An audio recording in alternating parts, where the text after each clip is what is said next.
Bismillahirrahmanirrahim. Assalamu alaikum class 6. I hope you all are good. Today we will discuss some special types of sets. Page number 7, some special types of sets. First type आपके पास है finite set. A finite set contains a finite or limited number of elements. Finite और limited का मतलब है बेटा आप उनको easily count कर सकें. For example, days in a year. एक साल में कितने days आप उनको count कर सकते हैं. Number of students in a school. School में कितने number of students आप उनको भी count कर सकते हैं. Finite set.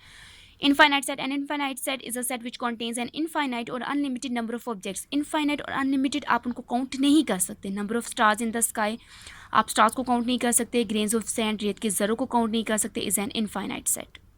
Unit set. Unit means one. A unit set is a set that contains only one element, जो सिर्फ एक ही element को contain करे. For example, A is equals to 10.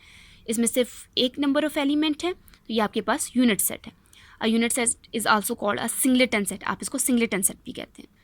Empty set. Empty means खाली. An empty set is a set that contains no element, जो किसी भी element को contain नहीं करता. Empty set is denoted by curly bracket और phi. PHI phi. आप इसको phi से और curly bracket दोनों में से कोई भी एक symbol आप empty set के लिए use कर सकते हैं. It is also called a null set और void set. आप इसको null set भी कहते हैं और void set भी कहते हैं. Disjoint sets. Disjoint mean अलग. टू और मोर सेट्स, दो या दो से ज़्यादा sets are called disjoint sets if they have no common element, जिसमें कोई भी कॉमन एलिमेंट ना हो. फॉर एग्जांपल सेट ई आपके पास है 2 3 4, एफ इज इक्वल टू 5 6 7, दोनों में कोई भी एलिमेंट सेम नहीं है, कॉमन नहीं है, तो ये डिसजॉइंट सेट्स हैं. Overlapping sets. टू और more sets are called overlapping sets if they have at least one common element. अगर एक भी एलिमेंट कॉमन आ जाएगा तो ये ओवरलैपिंग सेट्स बन जाएंगे. For example G is equal to 1 2 5, H is equal to 2 3 4, दोनों सेट्स में 2 कॉमन है तो जी और एच ओवरलैपिंग सेट्स हैं. फॉर एग्जांपल देखें जी और एच ने ये ओवरलैप किया है, ये इनका कॉमन एरिया है, 2 जी पार्ट का भी हिस्सा है और एच सेट का भी हिस्सा है, तो ये आपके पास ओवरलैपिंग सेट्स है, एक दूसरे के ऊपर ओवरलैप कर रहे हैं. Equivalent sets. टू और मोर सेट्स, दो या दो से ज़्यादा sets are called equivalent sets if they have an equal number of elements. Equal number of elements. For example J is equal to 1 4 6, इसमें जो नंबर ऑफ एलिमेंट्स हैं वो आपके पास 3 हैं. K is equal to A B C, number of elements आपके पास 3 हैं. दोनों सेट्स में नंबर ऑफ एलिमेंट्स 3 3 हैं, तो ये आपके पास इक्वलेंट सेट्स हैं.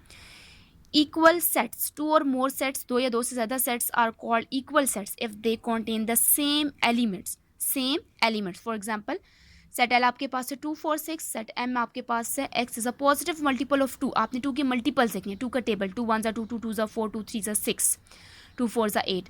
आपने 6 तक नंबर ऑफ एलिमेंट्स लिखने हैं क्योंकि आपको x लेस देन 7, 7 से लेस एलिमेंट्स आपने लिखने हैं.